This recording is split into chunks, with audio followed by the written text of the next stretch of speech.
Welcome back to Treasure Hunt with us. I'm Emma, And I'm Jam.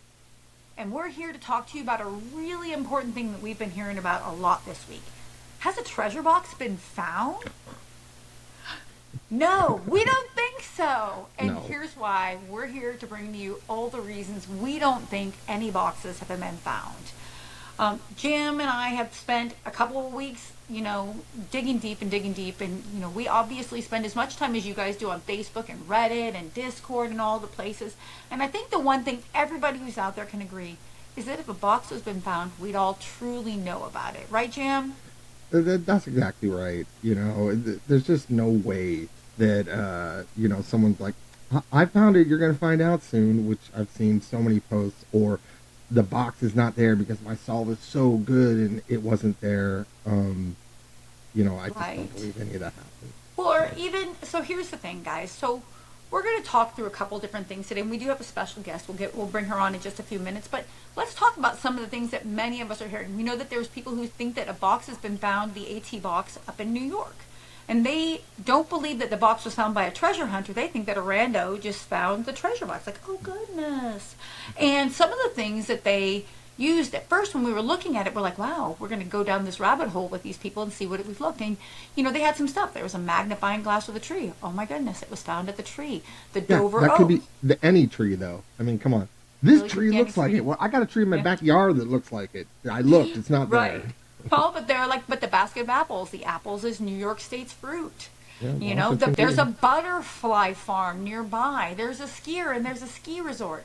Cat Rock Mountains. Those are great clues. And he talks about like car north, parking lot north of that location, or the footprints being part of the AT trail. Those were really some great clues.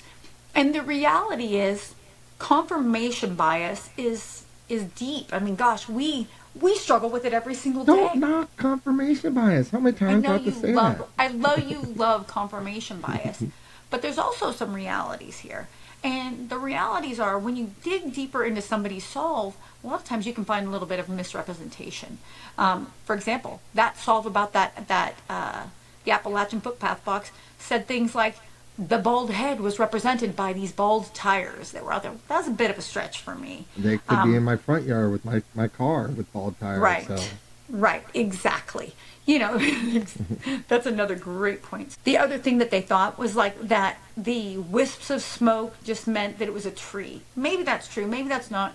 There's a lot of stuff out there right now about what could the be a wisps plant. mean. Yeah. It could be a plant, it could be a flower, it could be a squirrel, it could be all these things. There's people with a lot of thoughts. It could have nothing to do with it. It could that's also the be a whole point. wisp of smoke, like people are Yeah. saying. But he even went so far as to say the go fetch meant this dog that was just standing there in a dog fence. So Yeah, what not we even the found right is type. as we dug through that solve, it got further and further away from realistic thoughts and like a true, analysis of data and analysis of the book itself, and certainly Yeah. not intent. And then. And just yesterday, even on Reddit, there's somebody who's saying that they found the Forrest Fenn box in Tamales, California. Ironically, we're from that Northern California area, and so for us, we know that like the clues of the book for Forrest Fenn don't line up with Tamales, California, or I Born wish Raised they did. California. They did. I say all boxes are in California. All boxes are in So California. pretty sure if you Forrest ask- Fenn is not. in If you ask California. Jim. But the reality is, JCB says point blank, Forrest Fenn box is going to be in one of the 4 places he looked for it. You're looking for New Mexico, Yeah, I Colorado. don't think he was in Tamales looking for the Forrest You may have Fenn been to box. Tamales. It's a beautiful town. It's It got a is. great community, but I mean, but it's also not. It's not one of the 4 states where he said it could be. Wyoming, Colorado, New Mexico, and Montana. Those are the places that he looked. So those are the places that, according to the book, which is, he calls me a book purist. Those are the places that it's going to be. And the other thing to take into account is it's like how easy are these boxes going to be to find? Is it somebody with JCV, when he's done so much had so much attention to detail, would he really create a solve that could just be so easily found by a random stranger in different places? So again, it's about the sniff test, right? Does it pass the sniff test? And for that, we brought a special guest for you today because we know how important an expert is. We have Detective Sarah Sniffs-a-Lot here to talk with everybody about the importance of a sniff test. Detective, thank you so much for joining us today. I'm sure you agree that a sniff test is so important. Thank you so much for having me. There are two important things to remember. The sniff test is the most important of all the tests. One, ask yourself, does the data you just analyzed smell good? Two, does the data that you just analyzed smell bad? Only you can decide if you think something passes the test or doesn't pass the test. I'm Detective Sarah Sniffs-a-Lot, signing off. Thank you so much for joining us today, Detective. We couldn't agree more. There's nothing more important than a good sniff test. Now, as much as we make jokes about that, and we do really love to bring you some really high quality expert advice, the last thing I'll say is, if you're like me and you were smart enough to log into JCB's site and go to the frequently asked questions so that you can get updates, I received an email this last week from JCB. I'm sure it was a big group email, wasn't personal, where he said point blank he's receiving a lot of emails that a box has been found, and he can confirm to us that to his knowledge nothing has been found. When a box is found, we're going to know. It's going to make national news. The person who finds it's probably going to be really excited, and maybe they'll hide it for a while, but it'll come out. The key is to just keep hunting until we're really certain we're in a place where that piece of the hunt is over. Because even if one box is found, there's still 4 more to go.